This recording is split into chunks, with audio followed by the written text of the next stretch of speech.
सञ्चार माध्यममा बोल्न रमाइलो लाग्छ, आफ्नो बारेमा समाचार आउँदा रमाइलो लाग्छ, आफ्नो बारेमा वाहवाही हुँदा रमाइलो लाग्छ। सञ्चारकर्मी साथीहरू पनि यही समाजका साथीहरू हुन्, उनीहरू मित्र हुन्। उनीहरूले कहिलेकाहीँ आफ्नो पक्षमा राम्रा कुरा लेखिदिँदाखेरि आफू दङ्ग परिन्छ। तर त्योभन्दा अलिकति माथि उठ्नुपर्छ। तपाईँले दिने अभिव्यक्तिले वैदेशिक सम्बन्धमा के प्रभाव पारेको छ त्यो कुरा याद नगरिकन तपाईँले त्यस्ता किसिमका हल्का फुल्का अभिव्यक्ति दिनुभयो भने देशलाई दीर्घकालीन रूपमा असर गर्न सक्छ।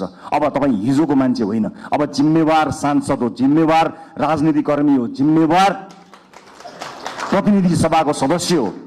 त्यसकारणले आफ्नो भूमिका परिवर्तन भएको छ।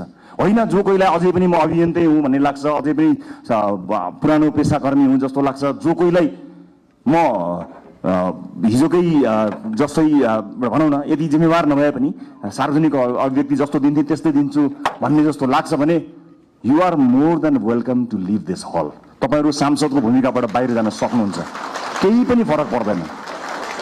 तर होइन, अब म जिम्मेवार हुँ, अब मेरो भूमिका फेरिएको छ।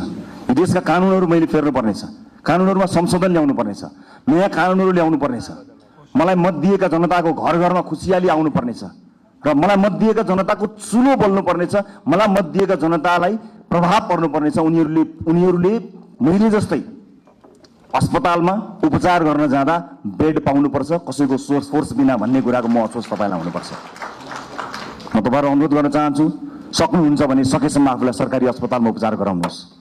सक्नु भएन, इमर्जेन्सीको बेलामा मैले भनेको छैन, सक्नुहुन्छ सरकारी अस्पतालमा आफूलाई उपचार गराउनु। सरकारी सेवालाई चुस्त बनाउने हो। जनताका छोराछोरीहरूलाई जुन अप्ठ्यारो पर्छ तपाईँले मात्र सुविधा प्राप्त गर्नु त्यो जायज होइन। सक्नुहुन्छ भने म बाध्यताकारी तपाईँलाई भन्दिनँ, महसुस गर्न सक्नुपर्छ। र अर्को महत्त्वपूर्ण कुरा म यहाँलाई बताउँछु, रासोपा स्थापना भएको 3.5-4 वर्ष पनि भएको छैन। त्यसबिचमा हामी विभिन्न पृष्ठभूमिका साथीहरू जोडिएका छौँ। रासोपाभित्र देशको अनुहार छ। अहिले जोडिएका साथीहरू यो देशको अनुहार हो, यही समाजबाट हामीले प्राप्त गरेका अनुहारहरू हौँ। हामीभित्र कसैको विवाद पनि होला, कसैको उच्च छवि पनि होला, कसैको सामान्य किसिमको सार्वजनिक जीवन होला, कसैको उच्च किसिमको सार्वजनिक जीवन होला।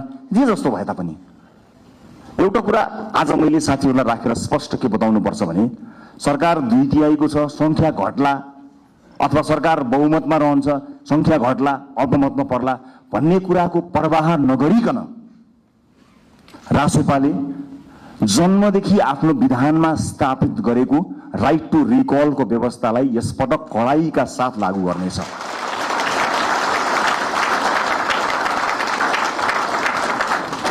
एउटा स्वतन्त्रता हुन्छ, एउटा अनुशासन हुन्छ, एउटा फ्रिडम र एउटा डिसिप्लिन।